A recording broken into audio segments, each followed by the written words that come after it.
Graça e paz da parte daquele que morreu por você um dia. Amém? Amém? Está fraco, hein? Os irmãos estão cansados? Desanimados? Abatidos? Amém, então. Abra sua Bíblia, por gentileza, no livro de Efésios.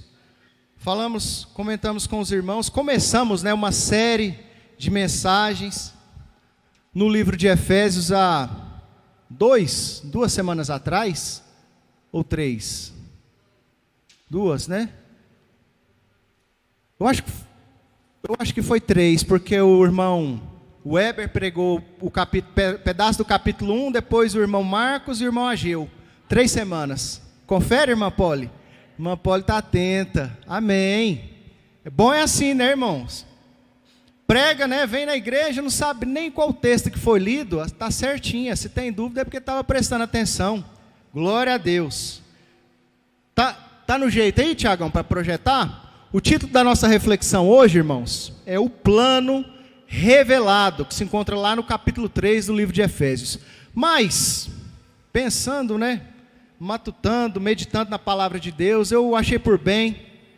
O livro de Efésios é muito relacionado ao apóstolo Paulo, é ou não? Sim ou não, irmãos? Quem escreveu o livro de Efésios? Paulo, E eu achei por bem fazer uma meditação com os irmãos, uma recapitulação, um resumo da biografia de Paulo. Passa aí, Tiagão, o primeiro. O livro de Efésios está muito ligado ao apóstolo Paulo, e não tem como falar em Paulo sem não falar do livro de Atos dos Apóstolos. Bom, Paulo, que era Saulo, São é o mesmo nome, Um nome é romano, outro é grego, salvo engano. Nasceu em Tarso, lá em Atos 22 tem isso. E qual que é a imagem que nós temos de Paulo antes da sua conversão? Os irmãos lembram lá de Atos capítulo 8? Vamos abrir a Bíblia lá, melhor? Atos capítulo 8, abre lá comigo. Nós vamos viajar nesses textos de Atos e Efésios hoje.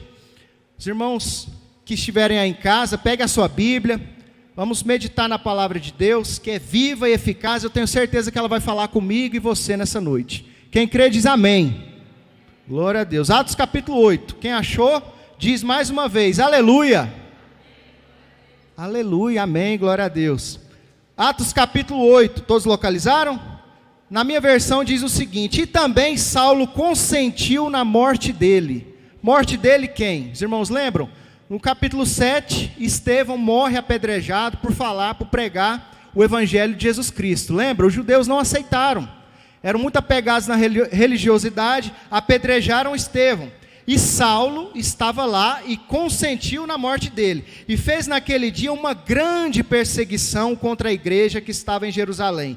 E todos foram dispersos pelas terras da Judeia e de Samaria, exceto os apóstolos. Os apóstolos eram um pouco mais firmes, ficaram lá. O resto, fugiu tudo, bateu o pé.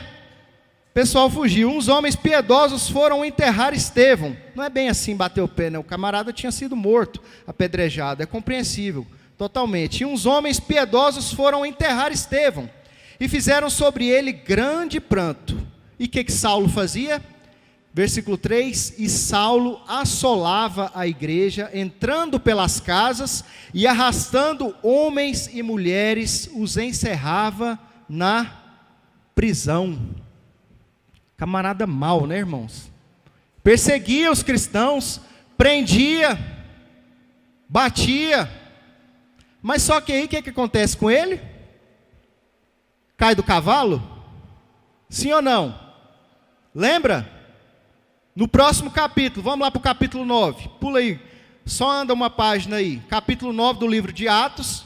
E Saulo, respirando ainda ameaças e mortes contra os discípulos do Senhor, dirigiu-se ao sumo sacerdote e pediu-lhe cartas para Damasco, para as sinagogas, a fim de que se encontrasse alguns deste caminho, que quer mulheres, os conduzisse presos a Jerusalém. Chegou no sacerdote lá no chefão, falou: me dá uma carta aí que eu quero prender esses cristãos, quero acabar com eles, porque estão acabando com a nossa religião judaica.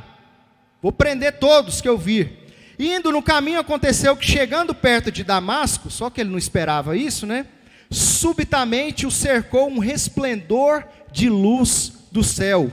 Verso 4: e caindo em terra, ouvindo uma voz que lhe dizia, obrigado Marcos, Saulo, Saulo, por quê? Os irmãos já sabem, por que o quê? Por que me persegues? Por quê? Por que você persegue os meus filhos?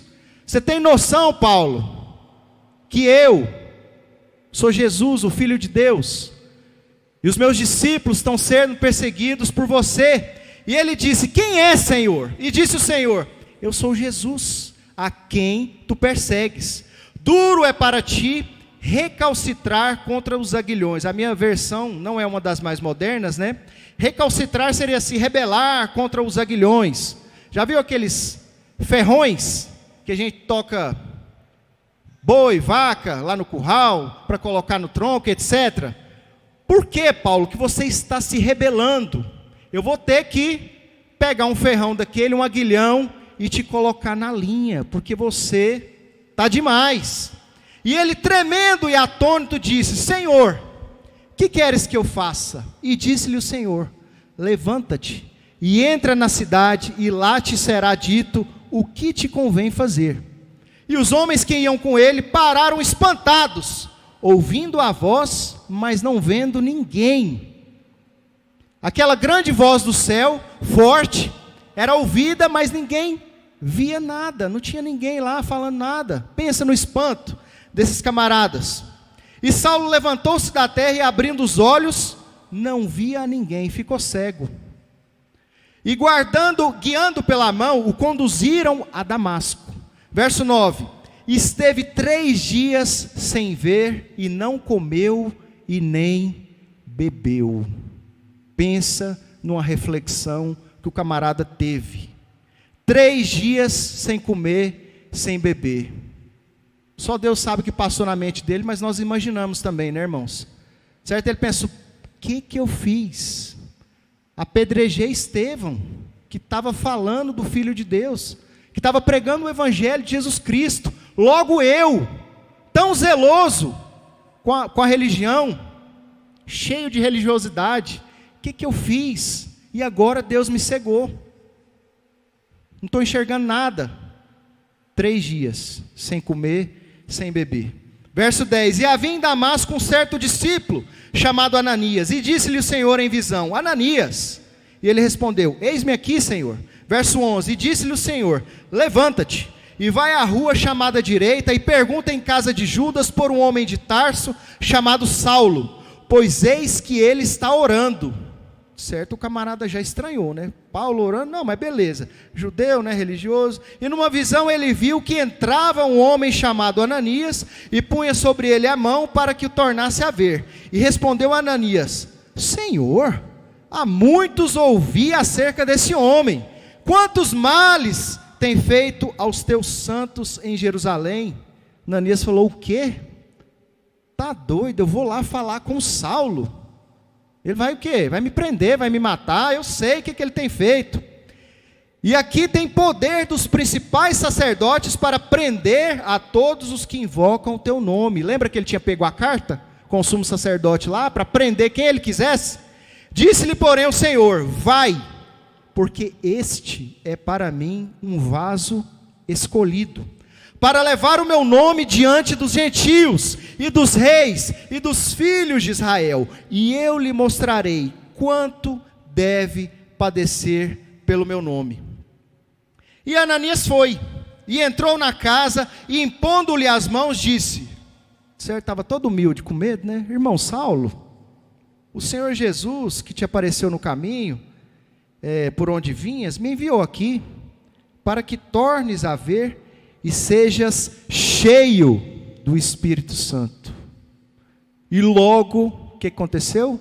Lhe caíram dos olhos como que umas escamas, imediatamente recuperou a vista. E levantando-se foi batizado. O Espírito Santo entrou nele naquele momento. E tendo comido, foi confortado.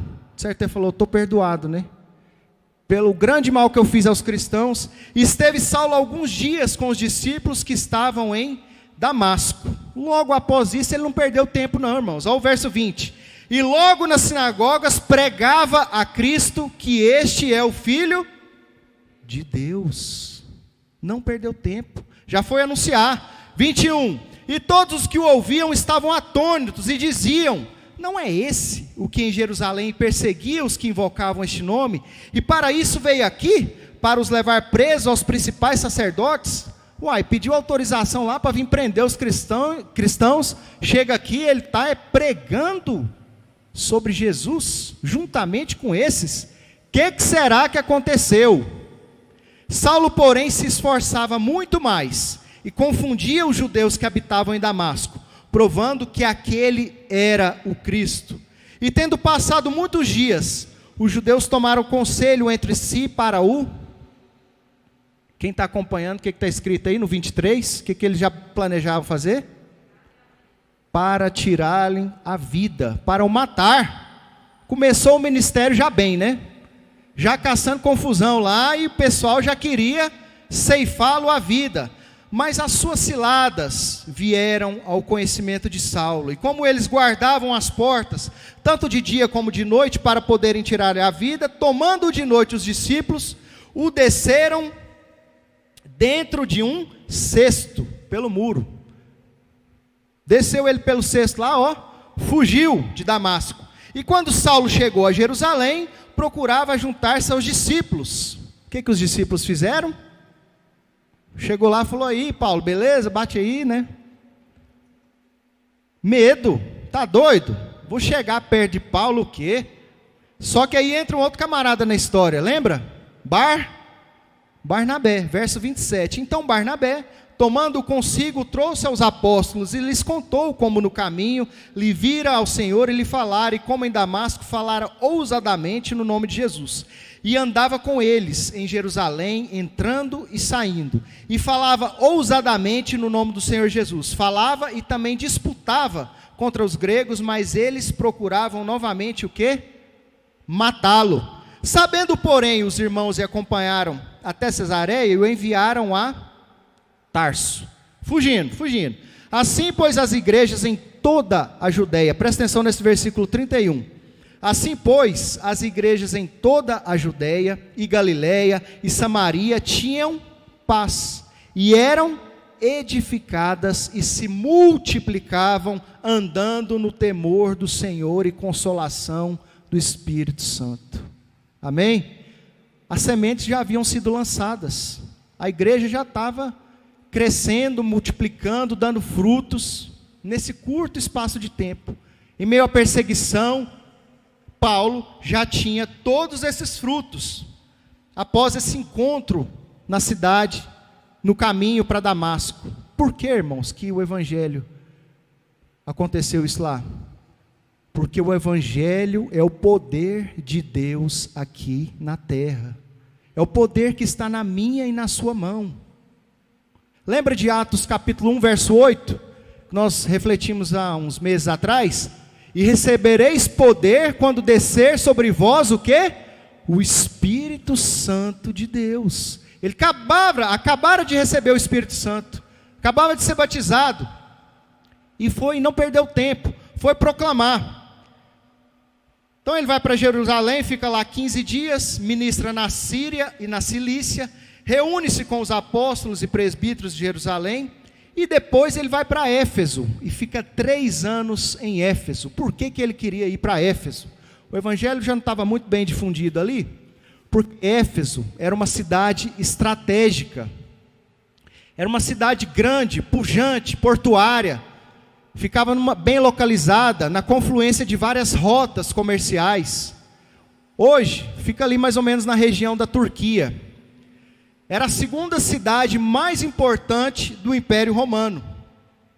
Perdia apenas para a capital, Roma. Tinha mais ou menos 250 mil habitantes nessa época. O que os irmãos acham? Era muito ou pouco? Para aquela época. Hoje, 250 mil é cidadezinha do interior aí, né? Mas Teve momentos, estima-se que lá tinha de 250 a 500 mil habitantes. Lá era uma cidade muito cosmopolita. O que é cosmopolita? Muito diversificada. Tinha um centro de cultura diversas, tinha filosofia lá, escolas filosóficas, escolas de magia, de ocultismo, de feitiçaria. Pensa numa cidade idólatra. Tinha um teatro lá imenso, que cabia 25 mil pessoas, e tinha um templo, um grande templo idólatra da deusa Diana, ou Artemis, né? Esse templo, está uma foto dele ali, não sei se os irmãos dá para enxergar muito bem aí, um enorme templo. Esse templo, inclusive, foi considerado uma das 7 maravilhas do mundo antigo. E Paulo vai lá pregar nesse lugar. Pensa no camarada ousado. Pensa no camarada que teve a experiência com Deus e falou, não posso mais perder tempo. Eu tenho que falar de Jesus e eu tenho que atingir aquele centro urbano. E Paulo causa uma revolução em Éfeso. Passa mais um aí. Atos capítulo 19.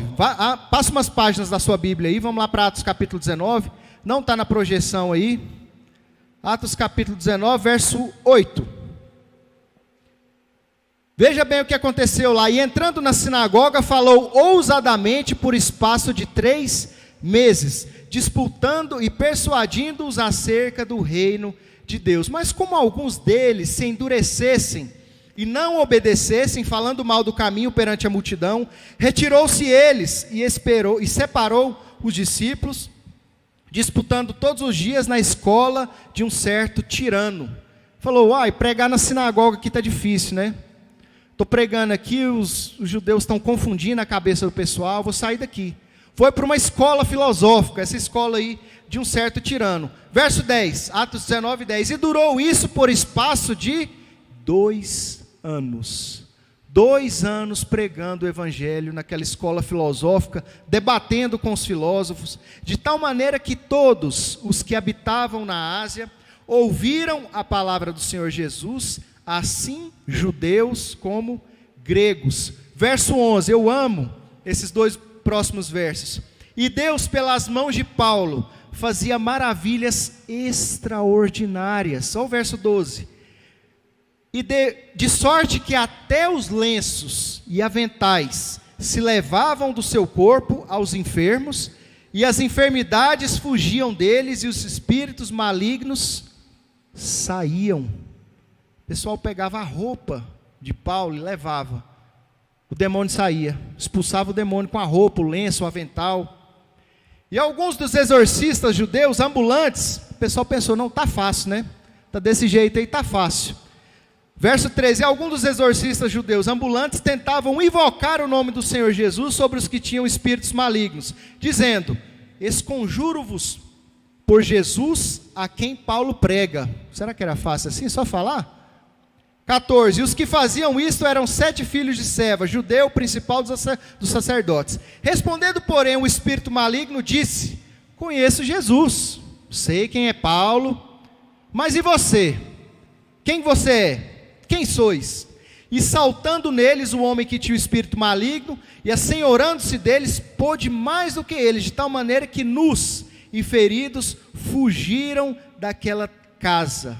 Deram no pé, tomaram uma taca do demônio, do cara endemoniado. O cara falou para ele, eu sei quem é Jesus.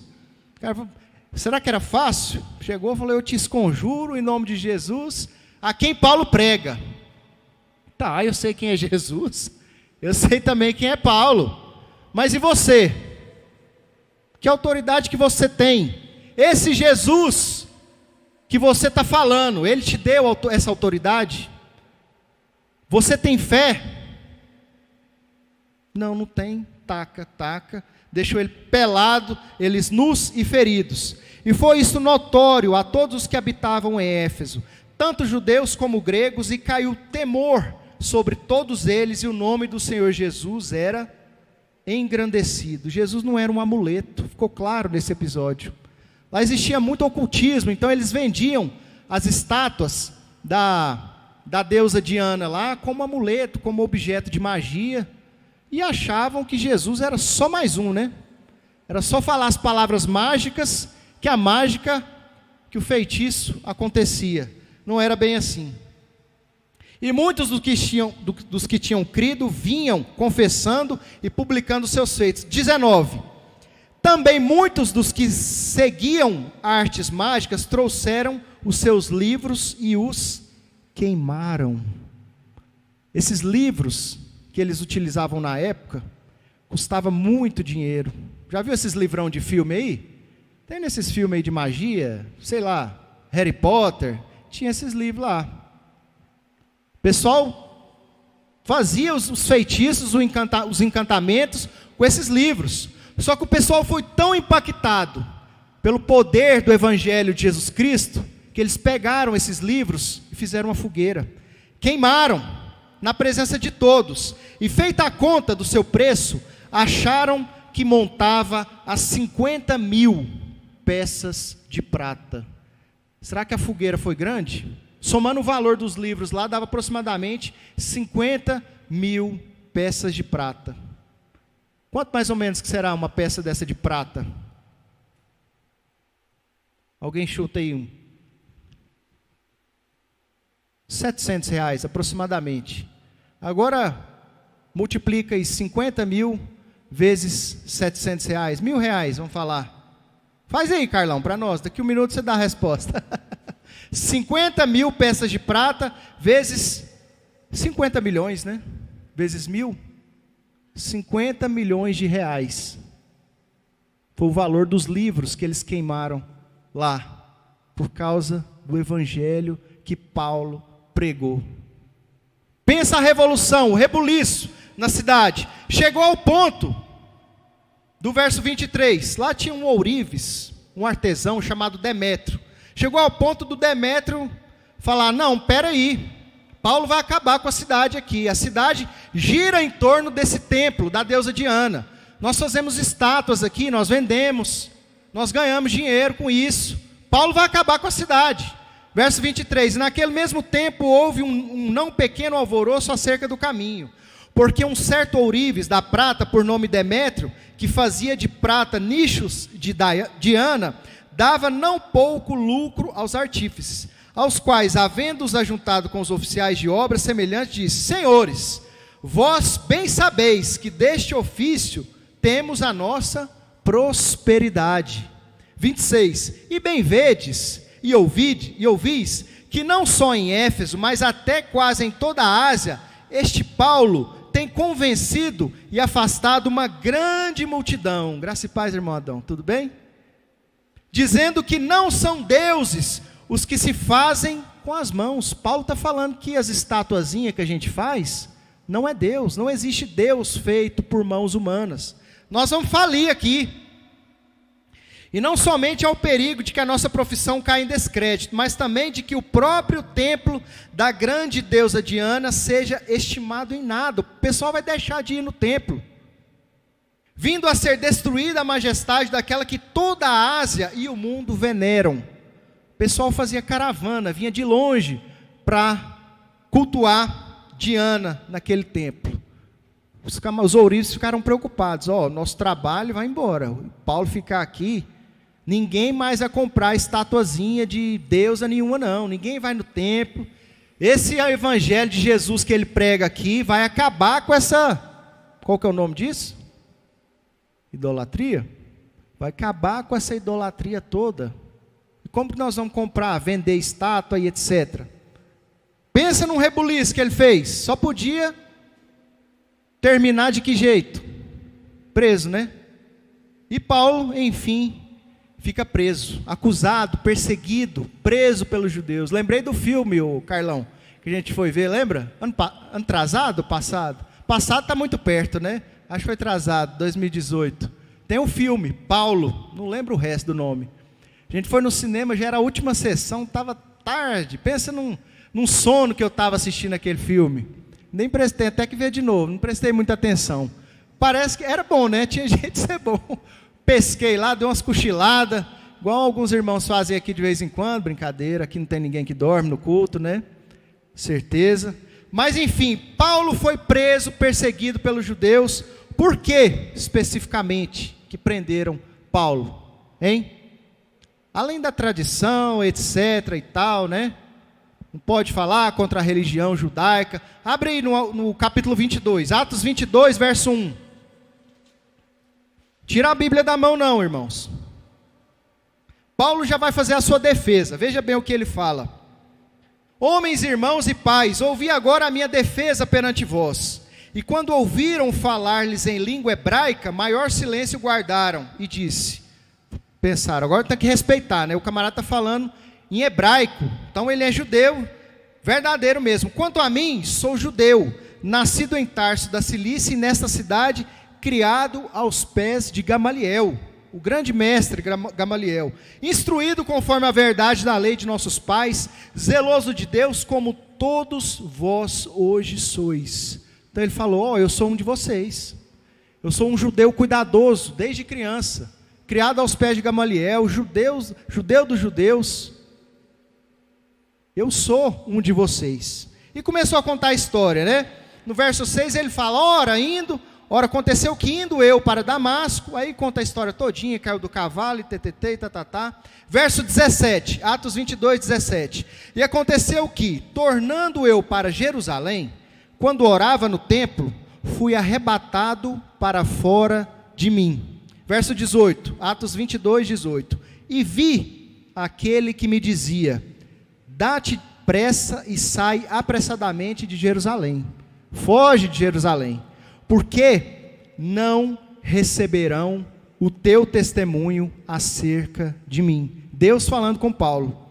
E eu disse, Senhor, eles bem sabem que eu lançava na prisão e açoitava nas sinagogas os que criam em ti.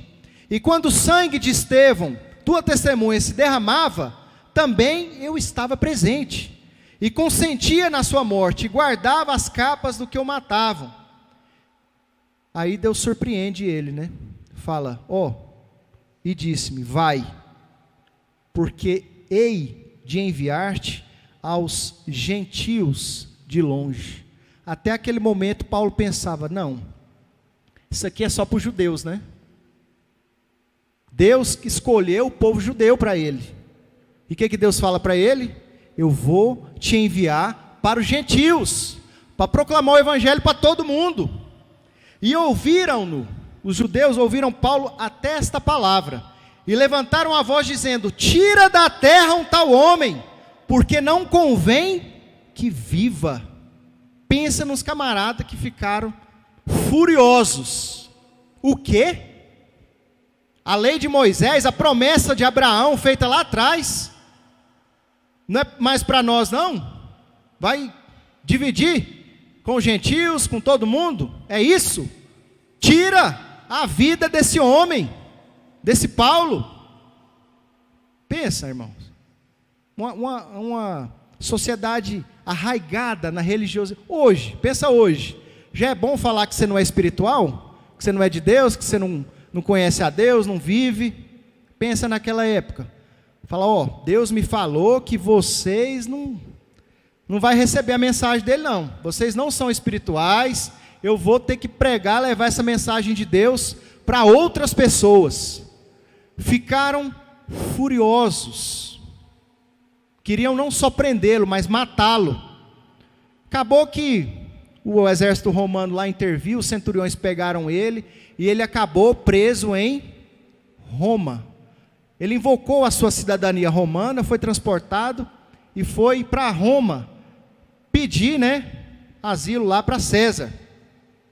E é nesse contexto, pode passar mais um, é nesse contexto, demos essa volta toda para chegar em Efésios, porque é justamente na prisão que ele escreve a carta de Efésios. Depois disso tudo, já ter sofrido isso tudo, a gente percebe, assistindo o filme lá, que ele estava inquieto, ele andava assim dentro da prisão. Para quê? Porque ele não podia ficar calado. Ele queria espalhar as boas novas do Evangelho, a missão que Jesus tinha dado para ele. Então ele começa lá no verso 1 da carta de Efésios, capítulo 1, Efésios 1, 3 e 4. Começa a carta falando, Paulo, apóstolo de Jesus Cristo, pela vontade de Deus, etc. Verso 3, bendito o Deus e Pai de nosso Senhor Jesus Cristo, o qual nos abençoou com todas as bênçãos espirituais nos lugares celestiais em Cristo. Como também nos elegeu nele antes da fundação do mundo, para que fôssemos santos e irrepreensíveis diante dele em amor. Então ele começa falando da grandeza do plano eterno de Deus. Pode passar aí para o capítulo 2. E o capítulo 2, só resumindo, ele fala do estado de perdição que a humanidade andava. Efésios 2, 3. Entre os quais todos nós também antes andávamos nos desejos da nossa carne, fazendo a vontade da carne e dos pensamentos, e éramos por natureza filhos da ira, como os outros também. Mas Deus, que é riquíssimo em misericórdia, pelo seu muito amor com que nos amou, estando nós ainda mortos em nossas ofensas, nos vivificou juntamente com Cristo, e nos ressuscitou juntamente com Ele, e nos fez assentar nos lugares celestiais em Cristo Jesus. Aleluia. Paulo falou, gente, tudo que a humanidade precisava, Jesus já conquistou na cruz. Jesus morreu por nós e nos fez assentar com Ele nos lugares celestiais. Já nos deu bênçãos sem medida. Eu preciso falar isso para as pessoas. Eu preciso falar que isso não é só para os judeus, é para o grego, é para o gentio, é para os asiáticos, são para todos. Todos nós estamos no mesmo barco. E aí nós chegamos no capítulo 3, finalmente. Ele diz, por esta causa eu, Paulo, sou prisioneiro de Jesus Cristo por vós, os gentios. Apesar de estar preso em Roma, pelo imperador romano, ele não se considerava um preso terreno. Mais do que isso, ele fala, eu sou prisioneiro de quem? Jesus Cristo. Não tem força maior que me segura, a não ser Jesus Cristo. A perspectiva dele não era perspectiva terrena. Ele não olhava apenas para as coisas materiais. Ele enxergava o reino de Deus. Os olhos dele foram abertos. Eu estou aqui com um propósito. Deus falou para ele, eu vou te enviar para falar de Jesus aos gentios. Mas eu estou preso. Muitas vezes a gente pensa, né? A gente fala, não, mas eu não estou bem, estou gripado, né? Não posso ir na igreja hoje, não posso, né, ajudar as pessoas. Estou gripado? E Paulo tinha essa consciência de que mesmo preso, o propósito dele era bem maior do que aquela circunstância de estar enclausurado no porão de uma cadeia. Ele cria na soberania de Deus. Se Deus falou para ele que ele ia falar aos gentios, ele iria falar. Verso 2. Se é que tendes ouvido a dispensação da graça de Deus, que para convosco me foi dada, como me foi este mistério manifestado pela revelação, como antes um pouco vos escrevi. Ninguém sabia disso, irmãos. Aquele mistério foi revelado através de Paulo. Ninguém sabia que o evangelho era para todos, que Jesus Cristo tinha vindo por todos. A aliança era só com Abraão lá atrás, o povo judeu se vangloriava. Nós somos o povo escolhido, o resto é resto, né? São gentios. Eles inclusive chamavam eles de cães. Quem não era judeu era cachorro. Eram cães gentios. Só que aí vem Paulo na revelação de Jesus Cristo e fala, não, todos são iguais. Jesus Cristo veio para todos. E existe uma diferença da palavra mistério. No grego, para nós no português, mistério é algo que está escondido, né? Não foi revelado. No grego, já é algo que acabara de ser revelado, é uma revelação. Então Paulo fala, como me foi este mistério manifestado pela revelação, ninguém falou para ele. O próprio Deus o revelou.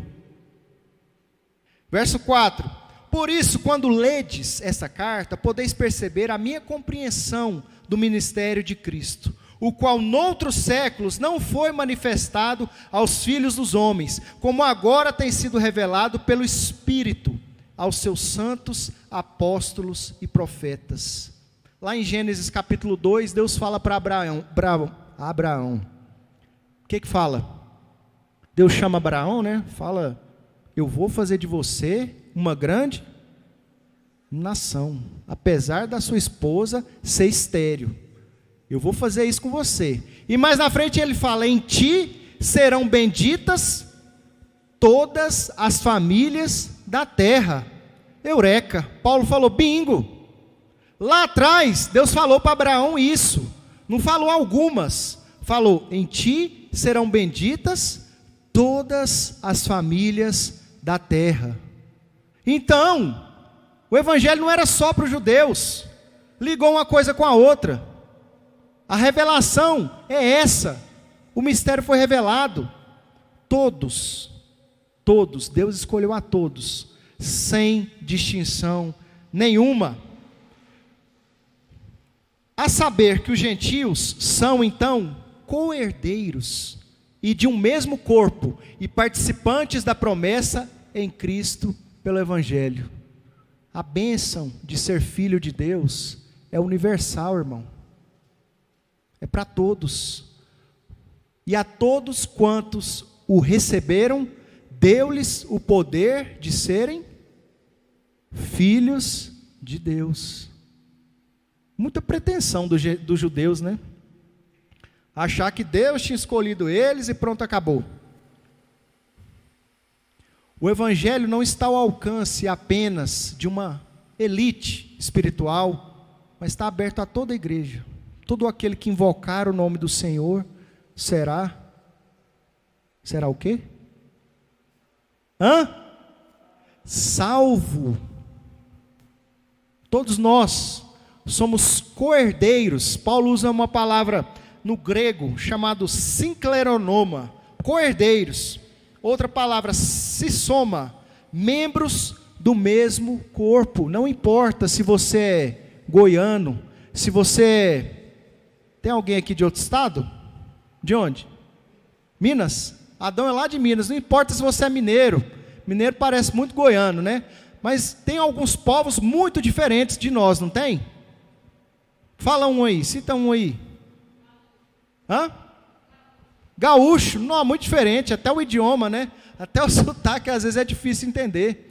Não importa se você é gaúcho, se você é candango, se você é chinês, se você é paquistanês, todos que aceitarem Jesus Cristo como seu único e suficiente Salvador, são co-herdeiros, membros do mesmo corpo, co-participantes do corpo de Cristo.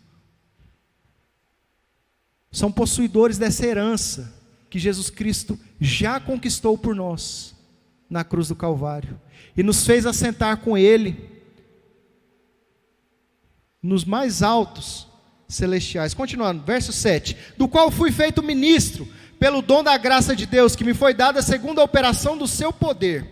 Deus elegeu quem? Paulo, para essa grande missão. Não tinha ninguém melhor, né? Se nós pegarmos aí Filipenses 3,5, acho que inclusive eu já citei aí, ele fala, hebreu de hebreus, criado aos pés de Gamaliel, né? E etc. A mim, o mínimo de todos os santos, me foi dada esta graça de anunciar entre os gentios, por meio do evangelho, as riquezas incompreensíveis de Cristo. Ele começa falando, a mim, o mínimo, o menor de todos os santos, eu que persegui tanto a igreja, eu que prejudiquei tanto o corpo de Cristo, eu que açoitei pessoas, eu que permiti que pessoas fossem apedrejadas e mortas, como foi o caso de Estevão, o primeiro mártir da igreja. A mim, o menor, a mim foi dada essa honrosa incumbência, por meio do evangelho, de anunciar as riquezas incompreensíveis de Cristo. De quais riquezas são essas que ele se refere? Mais um aí, Tiagão. Ressurreição da morte do pecado. Efésios capítulo 2, ele vai falar, nós andávamos mortos. A humanidade sem Jesus estava morta, irmãos. Morta nos seus próprios pecados, nos seus próprios desejos. O ser humano quer o quê? O seu próprio prazer, é ou não? Se alguém invade o seu território, se alguém pisa no seu pé, já viu, né? Então nós andávamos mortos nas nossas transgressões. Só os judeus, só os gentios? Todos. Romanos 3:23, e todos pecaram e destituídos estão da glória de Deus. 6:23 ele vai falar, e o salário do pecado é o quê? A morte. Todo mundo pecou, todo mundo estava destinado ao inferno. A justiça era essa, cada um de nós merecíamos a morte, pelas nossas atitudes, pelos nossos pensamentos maus. Ah não, mas a gente sempre tenta comparar com o pior, né? Não, mas eu, né, nunca matei, nunca roubei, nunca, né, violentei ninguém. Eu, né, talvez seja um pouco bonzinho, né? É assim que a Bíblia fala, né? Todos é todos, né? Hoje em dia tem até uma moda de cumprimentar todos e todas, né? Eu acho engraçado isso. Porque se fala todos, quer dizer que é todos. O que significa todos? Todos. O pessoal vai cumprimentar, vai cumprimento a todos e a todas, com a paz do Senhor. Tá bom, né? A gente entende. Mas o fato é que todos pecaram e destituídos estão da glória de Deus. Jesus vem e muda a história da humanidade. Ele liberta da escravidão da carne, do mundo e do diabo. Quando Adão e Eva pecam lá no paraíso, existe uma maldição sobre a terra. E Jesus vem para desfazer as obras do diabo e nos dar vida, e vida em abundância. Porque Ele vai nos entronizar, entronização vitoriosa com Cristo, nos lugares celestiais. Pensa, irmão, daqui um pouco, né? Alguns mais, alguns primeiro, outros depois, daqui uns anos, você vai reinar com Cristo na glória, você vai assentar com Ele nas mansões celestiais. Você entende o que é isso? A grandeza dessa riqueza que nós temos, dessa herança, que a gente não pode nem mensurar o valor. É inimaginável o que Jesus fez na cruz por cada um de nós, e nos reconciliou com Deus, e nos reconciliou também uns com os outros. Através de Jesus Cristo, a nossa comunhão com Deus é restaurada, e ao mesmo tempo em que o amor de Deus nos transforma, a nossa comunhão com os nossos irmãos também é restaurada, é modificada, é amplificada, e nós entramos na família de Deus. Já parou para pensar nisso? Que se você recebeu Jesus Cristo como seu único e suficiente Salvador, você faz parte da família de Deus. Jesus Cristo é seu irmão. Nós vamos morar junto com a Trindade lá no céu. Deus Pai, Filho, Espírito Santo e Tiago, e Vitor, e Adão, e Marcos, e Elcias, e Anderson, e Ginésio, e todos nós estaremos com Ele na glória, num novo céu, uma nova terra, onde não vai ter mais dor, onde não vai ter mais pandemia, onde não vai ter mais choro, e viveremos para sempre com Ele, nos altos celestiais, a herança gloriosa em Cristo, no novo céu e na nova terra. Paulo vem anunciar isso a todos os povos, raças, línguas e nações. E já caminhando para o final, Efésios capítulo 9, e demonstrar a todos qual seja a dispensação do mistério que desde os séculos esteve oculto em Deus, que tudo criou por meio de Jesus Cristo, para que agora, pela igreja, a multiforme sabedoria de Deus seja conhecida dos principados e potestades dos céus. Nem os anjos, nem os demônios, nem o diabo, nem ninguém sabia desse plano maravilhoso e redentor de Jesus Cristo, que Deus fez através de Jesus Cristo, e foi revelado naquele tempo, na plenitude dos tempos, quando Jesus veio, e mesmo assim, veio para os seus, e os seus não o receberam, mas Deus usa o apóstolo Paulo, para revelar tudo isso, segundo o eterno propósito que fez em Cristo Jesus nosso Senhor, no qual temos ousadia, e acesso com confiança, pela nossa fé nele. E o último versículo nós vamos ver hoje: portanto, vos peço, que não desfaleçais nas minhas tribulações por vós, que são a vossa glória. Eu estou preso, eu sei, estou preso aqui, não sei nem se eu vou sair daqui com vida, mas não desfaleça, não se entristeça.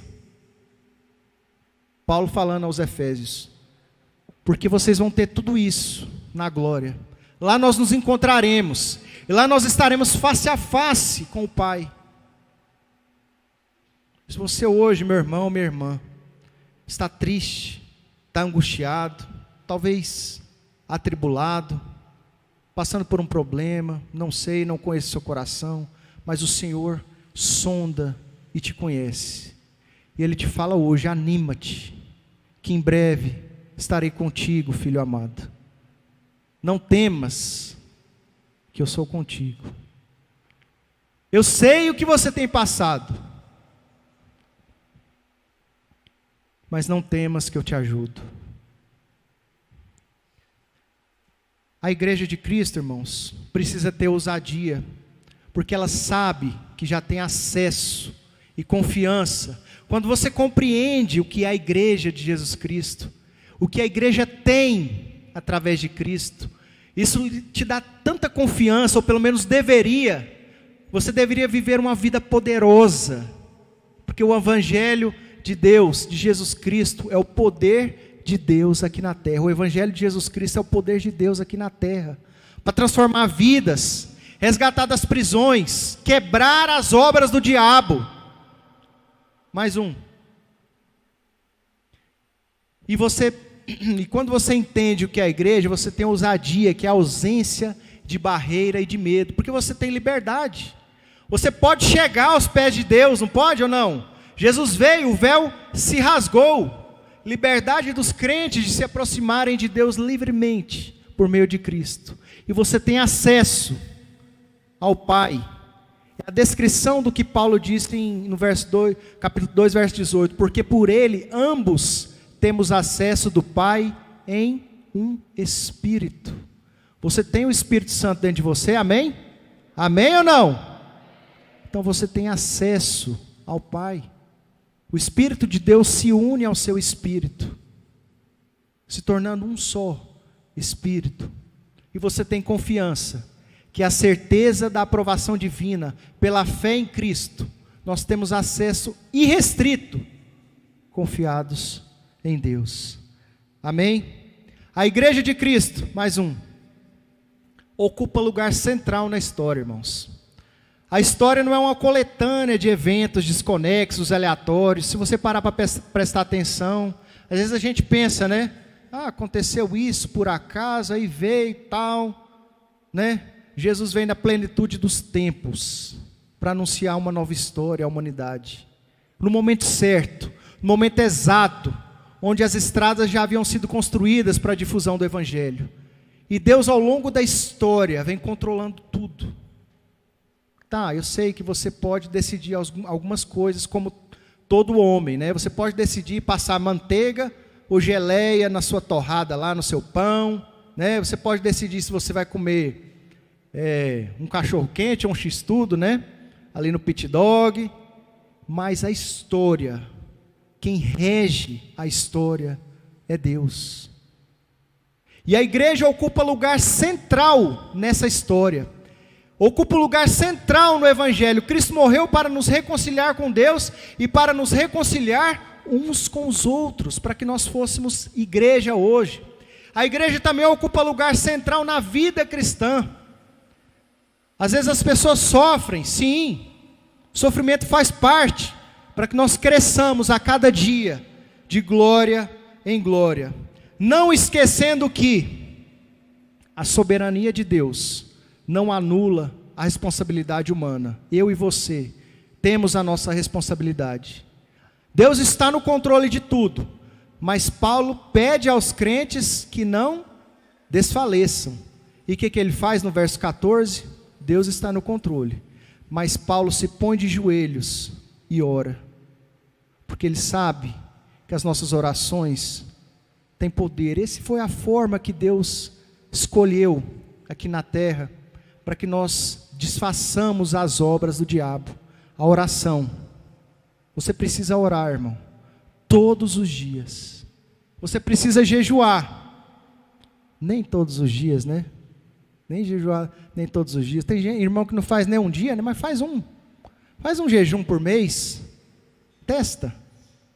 Começa com 12 horas, faz 12 horas de jejum. Janta ali 9 horas da noite, vai comer só depois das 9 do outro dia. Acorde cedo, pegue a Bíblia, pegue a sua espada, leia essa palavra aqui que é poderosa, que é uma espada que discerne alma, espírito, juntas e medulas. Disciplinas espirituais, essas são as nossas armas. Não esqueça que você faz parte da família de Deus, que vai se assentar com Ele um dia, nos lugares celestiais, amém? Feche seus olhos, eu gostaria de orar por você. Queria pedir para a Lúdia, para o Paulo, vir tocar uma música. Feche seus olhos, abaixe sua cabeça. Deus revelou a Paulo duas coisas, irmãos, no mínimo, né? Ele revelou que todos haviam a possibilidade de ser salvos, não somente os judeus, mas os gentios, os gregos. E ao mesmo tempo que ele deu essa revelação para Paulo, ele deu uma comissão. Ele falou: você vai anunciar o evangelho lá em Éfeso, lá na cidade mais idólatra que existe na Ásia Menor, naquela cidade grande, onde o pessoal cultua deuses falsos. Anuncia a minha palavra lá. Eu quero libertar aquele povo. Está nos meus planos libertar os efésios. Está nos meus planos também libertar os brasileiros, os ingleses, os americanos, toda raça, língua, povo e nação. E ao mesmo tempo, Deus se revelou também a você, irmão. Se você pode declarar que é um filho de Deus hoje, Deus fez a sua revelação suprema e redentora a você. E ao mesmo tempo que Ele fez essa revelação a você, Ele te deu essa comissão. Vai e fala dessas maravilhas a todos que você encontrar pelo caminho. Não feche os seus lábios, irmãos. Não perca a oportunidade de falar desse amor maravilhoso para todas as pessoas que te rodeiam. Não canse de anunciar o evangelho, que é as boas novas de Jesus Cristo, a cada um, a começar em Jerusalém, a sua família, na Judeia, Samaria e até os confins da terra. Onde você colocar a planta dos seus pés, o Senhor te fala hoje. Anuncia a minha glória, anuncia a minha palavra, anuncia o meu amor às nações, anuncia que eu quero salvar a sua família, o seu pai, a sua mãe, o seu irmão, os seus primos. Eu quero fazer a obra grande. A palavra de Deus nos fala que Ele não quer que ninguém se perca,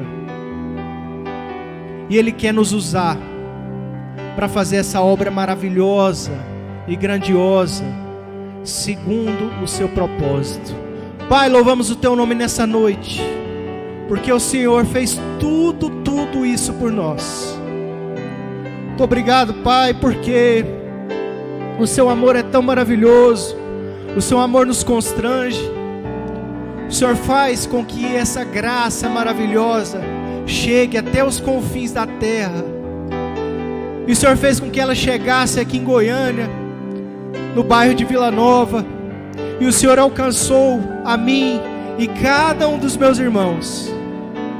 Muito obrigado, Pai, por esse amor tão grande. Muito obrigado pela herança que temos em Jesus Cristo e a esperança verdadeira de assentarmos contigo nas mansões celestiais.